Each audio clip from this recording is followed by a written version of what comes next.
Fenomena aksi perang senjata mainan di Makassar, Sulawesi Selatan meresahkan warga. Aksi saling tembak di jalanan dinilai membahayakan dan mengganggu pengguna jalan. Aksi perang tersebut membuat resah warga maupun pengguna jalan yang melintas. Kepolisian daerah Sulawesi Selatan telah berkoordinasi dengan pemerintah daerah untuk memberikan imbauan kepada masyarakat agar tidak menggunakan senjata mainan yang berpotensi membahayakan. Polisi juga meningkatkan patroli di sejumlah titik yang sering digunakan remaja untuk berkumpul dan melakukan aksi tembak-tembakan. Untuk tidak menggunakan senjata yang membahayakan. Kemudian juga tidak melakukan kegiatan di jalan yang bisa mengganggu pengguna jalan. Nah tentu kalau memang ada korbannya itu kan beda lagi, kalau ada korban mungkin akan kita periksa. Selain itu, pemerintah daerah bersama kepolisian juga mengimbau agar penjual tidak lagi menjual senjata jeli yang berpotensi membahayakan.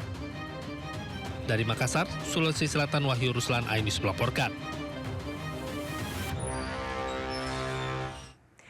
Keinformasi selanjutnya, pemirsa, polisi menangkap seorang wanita yang berprofesi sebagai disc joki sekaligus selebgram yang memiliki narkoba jenis pot getar di Medan, Sumatera Utara.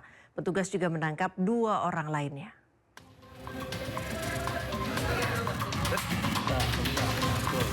Inilah rekaman video detik-detik polisi menggerebek rumah DJ di Jalan Jangka Medan, Petisa, Kota Medan. Awalnya, polisi menangkap seorang pria dan seorang wanita yang merupakan pekerja di rumah sang DJ. Keduanya baru mengambil POD vaping liquid dengan kandungan narkoba atau yang lebih dikenal dengan sebutan pot getar.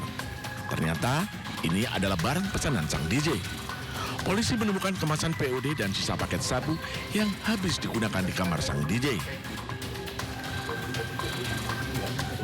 Jadi menurut pengakuan juga yang bersangkutan berprofesi sudah sekian tahun jadi disc joki, namun menggunakan barang haram ini sudah memasuki di 6 bulan.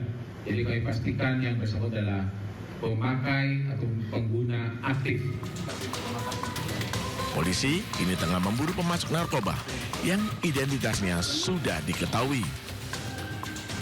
Dari Medan, Sumatera Utara, Adi Palapa Harahap, iNews melaporkan. Polisi berhasil menangkap terduga pelaku pembunuhan seorang aktivis pelabuhan di Bekasi, Jawa Barat. Terduga pelaku menganiaya korban dan istrinya karena terpergok mencuri. Dalam kesempatan ini kami beri kesempatan kepada Polda Metro Jaya menangkap Sudirman alias Yuda, terduga pelaku pembunuhan Ermanto Usman, aktivis pelabuhan sekaligus pensiunan Jakarta International Container Terminal atau GICT di wilayah Cilincing, Jakarta Utara. Polisi juga menyita sejumlah barang bukti berupa linggis, handphone milik korban dan juga kunci motor. Motif terduga pelaku murni motif ekonomi.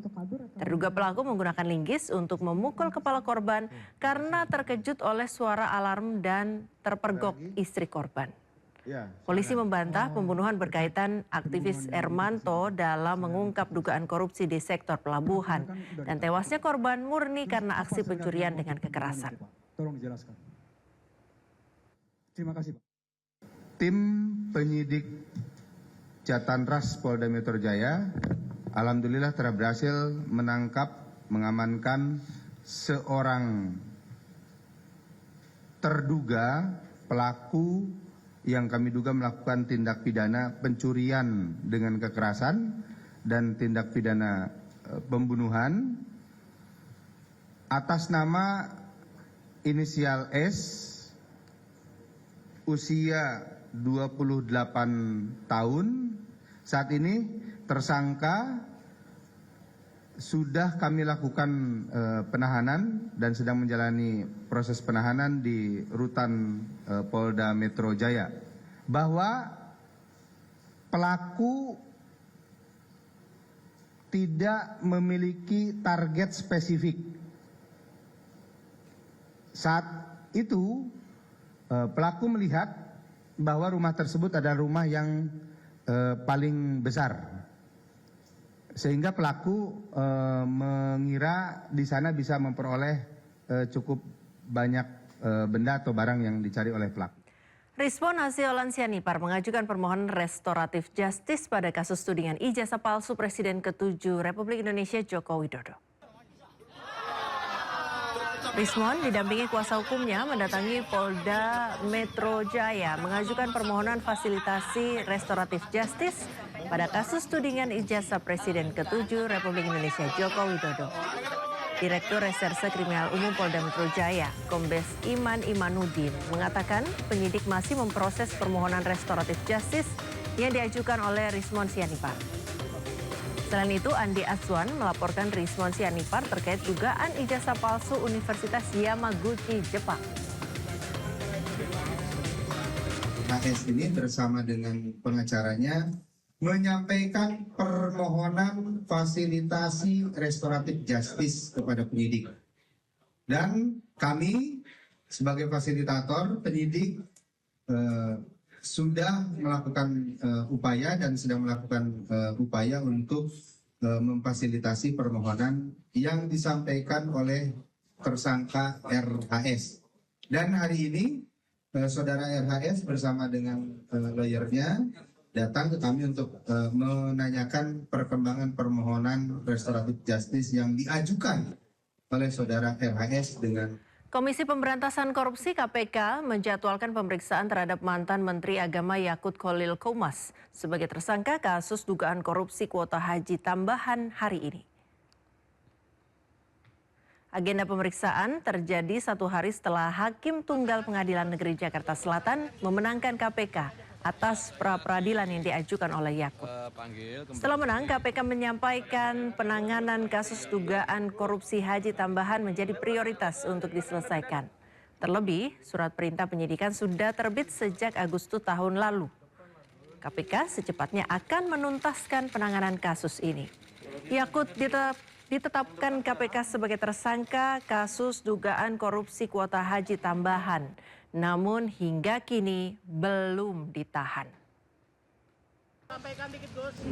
Dalam lanjutan penyidikan perkara dugaan tindak pidana korupsi terkait dengan kuota haji untuk penyelenggaraan ibadah haji Indonesia tahun 2023-2024, hari ini penyidik menjadwalkan pemeriksaan terhadap saudara YJQ selaku mantan Menteri Agama. Pemeriksaan terhadap saudara YJQ dalam kapasitas yang bersangkutan sebagai tersangka dalam perkara ini.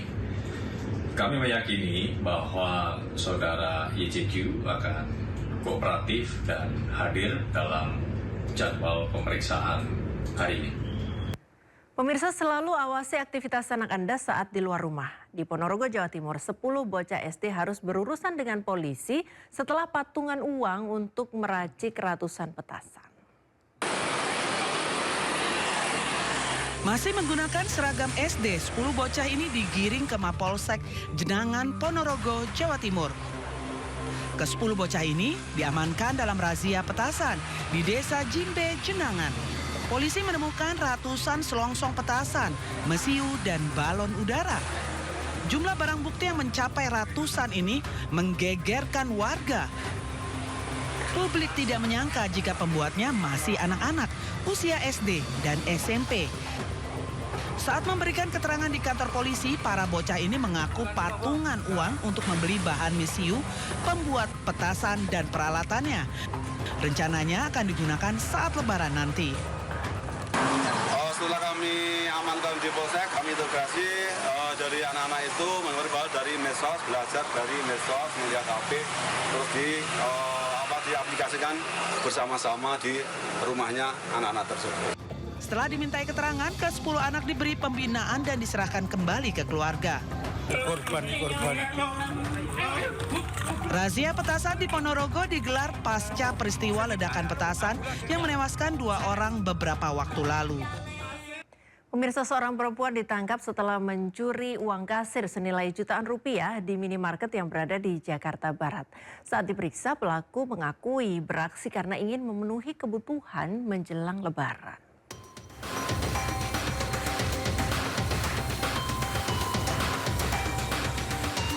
Aksi pelaku terekam kamera pengawas milik minimarket. Pelaku mencuri uang kasir minimarket yang berada di Tambora, Jakarta Barat. Tak membutuhkan waktu lama, polisi langsung menangkap pelaku di rumahnya di Tanah Sereal. Saat diperiksa, pelaku akui mencuri uang senilai 2,6 juta rupiah. Pelaku bernama Ina Puspitasari ini menyebut terpaksa mencuri karena harus memenuhi kebutuhan menjelang Lebaran. Unit Reskrim Polsek Tambora mendapatkan informasi adanya pencurian di sebuah minimarket. Setelah menerima laporan, tim bergerak cepat dan berhasil mengamankan pelaku dengan inisial IPS umur 22 tahun di sekitaran wilayah Gang Songsi, Tanah Sereal, Kecamatan Tambora tanpa adanya perlawanan. Dari hasil penyelidikan terungkap pelaku sudah beraksi lebih dari 5 kali di sekitar Jakarta Barat. Saat ini pelaku masih diperiksa intensif di Mapolsek Tambora. Dari Jakarta, Miftahul Gani, iNews melaporkan. Kita ke informasi selanjutnya, pemirsa, 2 pemuda nekat mencuri motor di sebuah warung makan di Tangerang Selatan, Banten. Modus yang dilakukan para pelaku yakni berpura-pura makan sahur.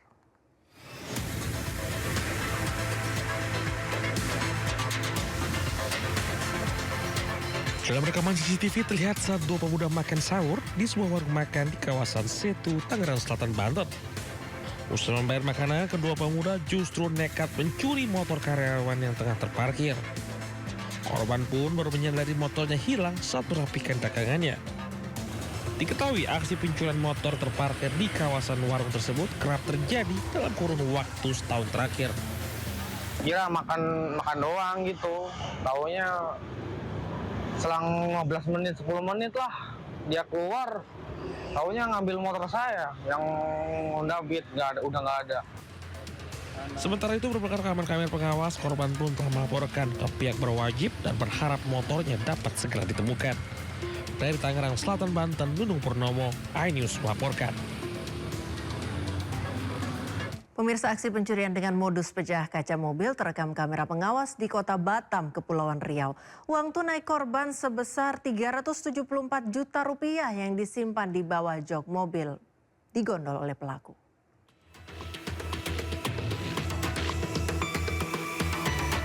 Terekam kamera pengawas, seorang pria memecahkan kaca mobil yang sedang terparkir di depan warung kopi.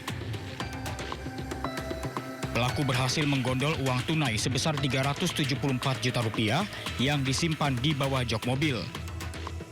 Anggota Satreskrim Polresta Barelang berhasil mengidentifikasi pelaku yang merupakan residivis. Pelaku berhasil ditangkap di Jambi saat hendak kabur ke kampung halamannya di Sumatera Selatan. Pelaku mengaku tidak bekerja sendiri, namun bersama Yohan, rekannya yang bertugas sebagai joki motor. Ketika dia parkir dan dia turun dari mobil tersebut, tidak lama kemudian kejadian pecah kaca itu terjadi dan mengakibatkan daripada korban ini hilang uang yang diambil dari itu sebanyak 374 juta rupiah itu. Pelakunya ada dua orang dalam hal ini ada yang sebagai eksekutor, ada yang membawa motor. Kedua tersangka dijerat pasal 477 ayat 1 huruf F dan G Undang-Undang Nomor 1 Tahun 2023 dengan ancaman hukuman maksimal 7 tahun penjara. Dari Batam, Kepulauan Riau, Gusti Yenosa, iNews melaporkan. Bocah 5 tahun jago jualan daster 100.000 3 di Pasar Awur Kuring, Bukit Tinggi, Sumatera Barat. Informasinya akan kami hadirkan sesaat lagi, tetaplah di Sinde Siang.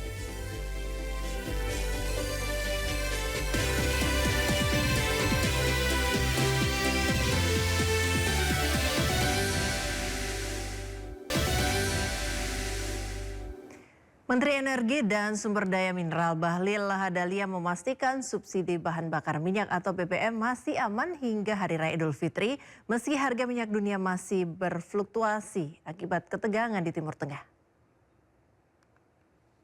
Bahlil menjelaskan harga minyak mentah dunia sebelumnya sempat menembus di atas $100 Amerika per barel. Namun saat ini kembali turun ke kisaran $80 hingga $90 per barel. Meski demikian, pemerintah memastikan harga BBM subsidi tidak akan naik hingga Hari Raya Idul Fitri meskipun terjadi kenaikan harga minyak mentah dunia. Selain itu, pemerintah juga terus memitigasi dampak fluktuasi harga minyak dunia terhadap anggaran negara. Salah satunya dengan mendorong pengembangan sumber energi alternatif selain energi fosil. Bahlil mengimbau meskipun stok BBM nasional dalam kondisi cukup, masyarakat diminta tidak melakukan pembelian BBM secara berlebihan. Masih aman, Pak? Pemerintah kemarin kita juga melakukan pembahasan dengan Menteri Keuangan. Saya dapat memastikan bahwa untuk menyangkut subsidi BBM sampai dengan hari raya, insya Allah tidak ada kenaikan apa-apa. Jadi negara hadir untuk memastikan bahwa sekalipun ada kenaikan harga minyak mentah dunia, tapi untuk subsidi tetap sama, tidak ada kenaikan harga. Untuk minyak subsidi ya. Dampak dari harga. Pemerintah memastikan anggaran THR ASN telah tersedia dan siap dicairkan. Hingga 10 Maret 2026, pemerintah telah menyalurkan tunjangan Hari Raya 2026 kepada aparatur negara senilai 11,16 triliun rupiah. Pemerintah telah menyalurkan tunjangan Hari Raya 2026 kepada aparatur negara di pemerintah pusat senilai 11,16 triliun hingga 10 Maret 2026. Menurut Menteri Keuangan Purbaya Yudisadewa, THR ASN telah tersedia dan siap dicairkan. Namun belum seluruh THR disalurkan karena sebagian instansi belum mengajukan pencairan dana ke Kementerian Keuangan. Purbaya menegaskan keterlambatan pencairan bukan disebabkan persediaan dana pemerintah, namun bergantung pada pengajuan masing-masing instansi. Udah selesai sih. Mungkin ada yang belum ngajuin kali. Tapi kalau itu udah semuanya udah lengkap, sebagian udah harusnya udah nggak ada kendala, kecuali orang yang ini bagiannya ASN itu belum minta ke kita. Kan mesti minta. Ya gitu kan. Berapa Pak? Berapa? Per 10 Maret itu udah 11 triliun. Bukan uang yang nggak ada ya. 2 juta. Bukan uang yang nggak ada. Kadang-kadang kantornya belum minta ke kita, gitu aja. Pemerintah telah mengalokasikan dana sebesar 55 triliun rupiah untuk pembayaran THR tahun 2026. Anggaran tersebut ditujukan bagi ASN pusat, ASN daerah, pegawai pemerintah dengan perjanjian kerja atau P3K, prajurit TNI Polri, serta pensiunan. Pemberian tunjangan hari raya kepada masyarakat yang bekerja dinilai belum tentu mampu meningkatkan daya beli secara signifikan. Kombinasi inflasi pangan, potensi kenaikan harga energi, serta pelemahan rupiah menjadikan THR hanya sebagai penyangga agar daya beli masyarakat tidak turun lebih dalam.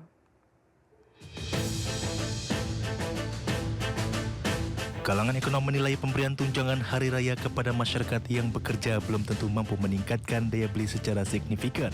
Pasalnya kondisi Ramadan tahun ini berbeda dibandingkan periode sebelumnya. Karena dibayangi ketidakpastian global yang dapat mempengaruhi nilai tukar rupiah serta tekanan inflasi domestik. Selain itu kombinasi inflasi pangan, potensi kenaikan harga energi serta pelemahan rupiah yang meningkatkan biaya impor dapat mendorong inflasi secara keseluruhan. Dengan berbagai tekanan tersebut, peneliti Indef Abdul Manap Pulungan menilai THR kemungkinan besar hanya berfungsi sebagai penyangga agar daya beli masyarakat tidak mengalami penurunan yang lebih dalam. Bahwa inflasi ini mengkonfirmasi persoalan fundamental yang dihadapi masyarakat setiap tahunnya. Jadi pada saat inflasi volatil dan amnesty spice ini meningkat, disitulah terlihat daya beli itu turun gitu. Jadi adapun THR yang diberikan oleh perusahaan itu hanya mampu untuk menahan agar daya beli itu tidak tergerus secara signifikan. Sebelumnya pemerintah optimis pemberian THR mampu meningkatkan daya beli masyarakat yang pada akhirnya mendorong pertumbuhan ekonomi nasional.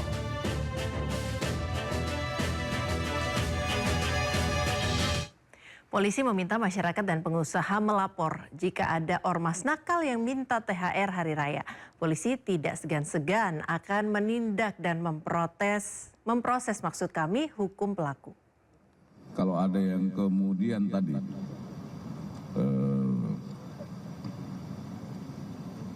entah bersurat dan sebagainya dan itu mengganggu, dirasakan, kita mengimbau untuk ya mbok ya ojo lah, jangan itu ya. Itu. Kalau kemudian itu sudah terstruktur dan itu meresahkan sekali, ya tidak ada kemungkinan opsi untuk terkait dengan penegakan hukum akan kita lakukan. Pemirsa, petugas gabungan menggelar razia di sejumlah toko di kawasan Matraman, Jakarta Timur. Dalam razia tersebut, petugas menemukan ratusan butir obat keras dan menyita 15 botol minuman keras berbagai merek.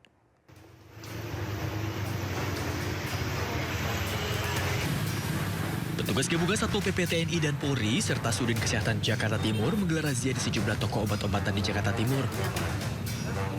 Satu persatu toko yang diduga menjual obat keras dan miras didatangi petugas gabungan. Sejumlah obat keras dengan daftar G yang ditemukan petugas langsung disita dari dalam toko. Para penjual obat keras ini diketahui menyamar sebagai toko kosmetik untuk mengelabui petugas.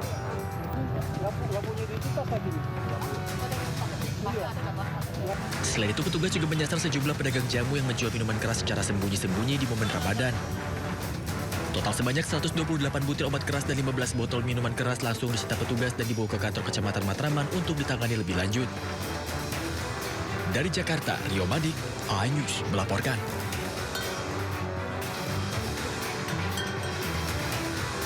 Jelang Lebaran, petugas menggelar razia pedagang daging nakal yang menjual daging tidak layak konsumsi di Magelang, Jawa Tengah. Razia dilakukan setelah sebelumnya petugas menemukan daging busuk.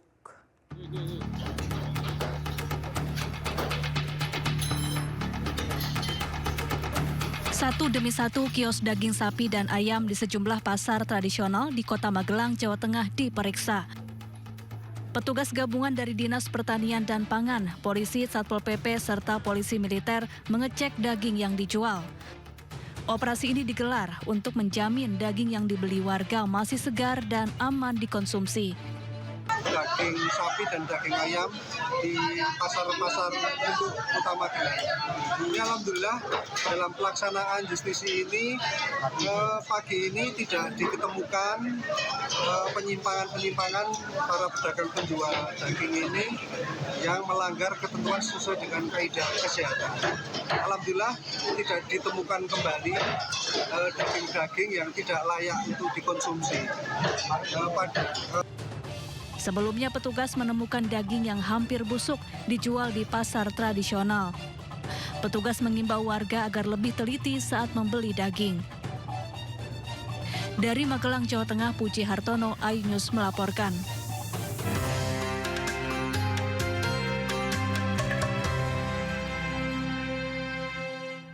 Ratusan warga di Cianjur, Jawa Barat berdesakan demi mendapatkan paket sembako murah yang digelar oleh Polres Cianjur.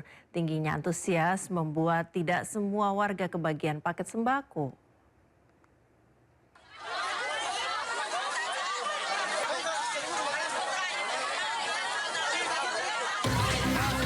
Ratusan warga rela berdesakan dan panas-panasan demi mendapatkan paket sembako murah yang digelar Polres Cianjur di lapangan alun-alun Cianjur, Jawa Barat. 1.500 paket sembako disiapkan oleh penyelenggara seperti beras, telur ayam, minyak goreng, daging ayam, hingga sayuran. Rata-rata harga sembako yang dijual lebih murah dari harga pasaran.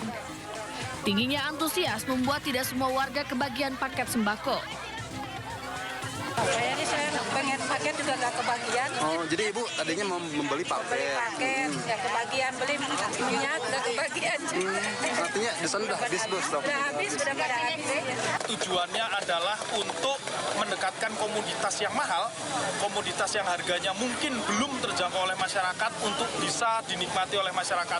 Kami ambil di momen bulan suci Ramadan, bulan suci yang oleh Allah diajarkan, diperintahkan untuk saling berbagi. Polres Cianjur bersama Kodim Cianjur dan tentunya pemerintah Kabupaten Cianjur, Pak Bupati langsung hadir di sini untuk mewujudkan hal tersebut. Kegiatan digelar untuk membantu warga serta menekan tingginya harga jual di pasaran yang belum terjangkau oleh masyarakat sekitar. Dari Cianjur, Jawa Barat, Muhammad Andi Isyan, iNews melaporkan. Ratusan warga Banjarnegara, Jawa Tengah rela berdesakan demi mendapatkan baju murah. Baju dijual mulai dari harga Rp5.000 hingga Rp15.000.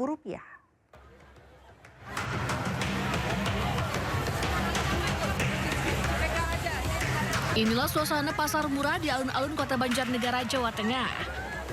Ratusan warga saling berebut dan berdesakan untuk mendapatkan pakaian murah mulai dari gamis, batik hingga baju anak.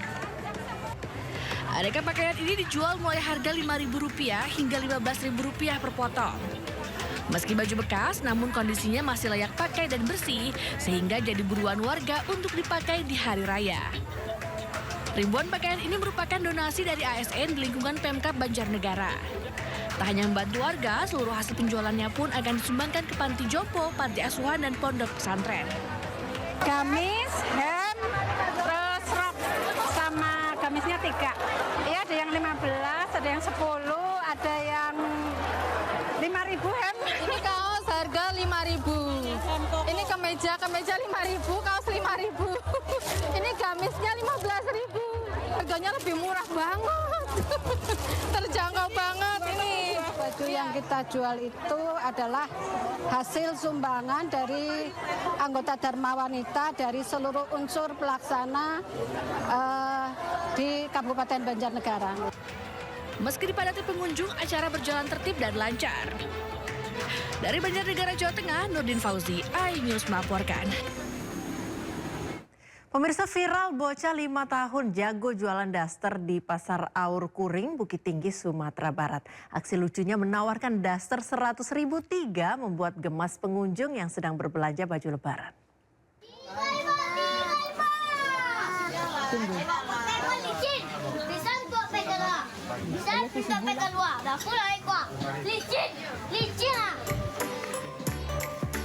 Dengan gaya penuh semangat, bocah laki-laki berambut panjang ini menawarkan baju di Pasar Aur Kuning, Kota Bukit Tinggi, Sumatera Barat.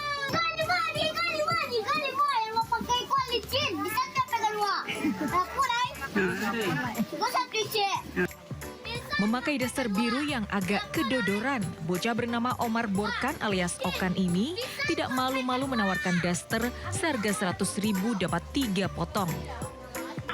Aksi dan ekspresi lucunya di tengah keriuhan pasar membuat gemas pengunjung yang tengah berbelanja baju lebaran. Menurut sang ibu, putranya yang berusia 5 tahun ini memang sering ikut berjualan baju di tokonya selama Ramadan. Dan dengan sendirinya begitu bersemangat menawarkan baju ke pengunjung yang lalu lalang. Dia jualan daster, Om. Jualan daster 300. Sebenarnya ukuran yang dia pakai itu ukuran ABG. SMP, SD kelas 6 itu. Karena tapi badannya berisi kan. Jadi bagus di badannya dipakainya gitu. Apa sering Kak Okan jualan seperti itu? Bulan puasa aja sih. Sebelumnya, video bocah Okan berjualan baju ini viral setelah direkam dan diunggah di media sosial oleh seorang pengunjung. Banyak warganet terkesan dan memuji aksi Okan yang energik dan tetap semangat berjualan meski masih anak-anak. Dari Bukit Tinggi, Sumatera Barat, Wahyu Sikumbang, iNews melaporkan. Ya pemirsa, 1 pekan lebih jelang Idul Fitri, warga mulai berburu kue kering di Pasar Majestic, Jakarta Selatan. Seperti apa antusias mereka dan apa saja kue kering yang dijual di sana? Berikut informasi dari rekan Salam Pulungan dan juru kamera Rizky Solehudin. Ya pemirsa, beginilah situasi terkini dari Pasar Majestic di Jakarta Selatan. Bisa dilihat antusiasme dari masyarakat ini sudah mulai tinggi untuk berburu kue kering lebaran. Karena di sini ada banyak sekali bermacam-macam kue kering lebaran yang disajikan ataupun juga dijual begitu. Mulai dari seperti ada nastar, kemudian juga ada kastangel dan juga lidah kucing dan juga berbagai macam kue kering lebaran lainnya yang dijual mulai dari harga Rp55.000 hingga Rp125.000 untuk ukuran 500 gram. Tidak hanya itu nih pemirsa, di sini juga banyak sekali kue kering lebaran yang manis-manis. Di sini ada banyak sekali seperti aneka cemilan. Nah, ini menjadi antusiasme tinggi juga nih dari masyarakat untuk berburu kue kering lebaran secara lebih dulu. Karena memang masyarakat ini sangat menantikan terkait dengan menjelang Hari Raya Idul Fitri. Nantinya untuk kue kering lebaran ini juga nantinya akan disajikan kepada tamu yang hadir ke rumah warga masing-masing. Dan tak hanya itu juga nih pemirsa, bahwa di sini ini banyak sekali makanan ringan yang menjadi topnya atau juga favorit yang paling banyak diburu oleh masyarakat seperti sumpia kering, rasa udang, kemudian juga kacang-kacang. Kita coba untuk bertanya di sini bersama dengan salah satu warga ya. Halo Ibu, dengan Ibu siapa namanya Ibu? Ibu Ria.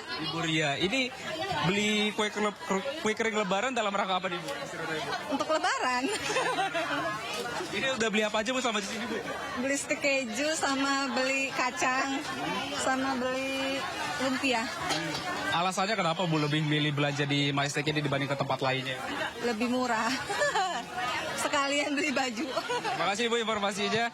Nah pemirsa, memang kalau kita lihat juga ya di sini ada banyak sekali sajian dari aneka kue kering Lebaran yang dijual oleh para pedagang di sini, yang memang omset dari pedagang sendiri juga ini sudah meningkat tentunya dibandingkan dengan hari-hari biasanya. Ini memang untuk ramainya sendiri masih akan berlangsung menjelang Hari Raya Lebaran nanti. Dari Jakarta, Salam Pulungan, Rizky Salahuddin, iNews melaporkan.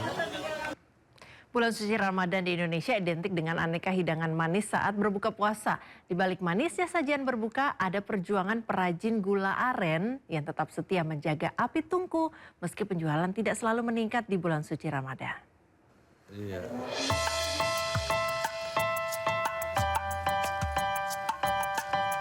Asap tipis mengepul dari dapur sederhana di Kelurahan Sumber Agung, Kecamatan Kemiling, Bandar Lampung. Di rumah inilah Suparlan dan istrinya Karsia mengolah nira menjadi gula aren sejak 2012 lalu. Setiap pagi, kayu bakar disusun rapi. Nira dituang ke dalam kuali besar. Api dijaga agar tetap stabil. Selama 5 hingga 6 jam, Karsia terus mengaduk cairan coklat itu hingga mengental. Dalam sehari, Pak Sutri ini mampu menghasilkan 10 hingga 12 toros gula aren. Satu toros berisi 10 keping dan dijual seharga Rp30.000. Namun tahun ini penjualan terasa biasa saja, tidak ada lonjakan yang signifikan. Jualan ya namanya di kampung, kadang ya begitu bikin langsung habis, kadang ya enggak. Berarti memang pelanggan aja Bu ya? Ya pelanggan juga ya. Ya namanya kita kan dari mulut ke mulut tuh, jadi memang nggak dipasarin ke pasaran. Biasanya, Ramadan menjadi momen ramai pesanan. Gula aren dibutuhkan untuk campuran aneka makanan dan minuman untuk berbuka puasa. Namun, di balik manisnya gula aren yang tersaji saat berbuka, ada kisah ketekunan, kesabaran, dan harapan yang tak pernah padam. Dari Bandar Lampung, Andres Avandi, iNews melaporkan.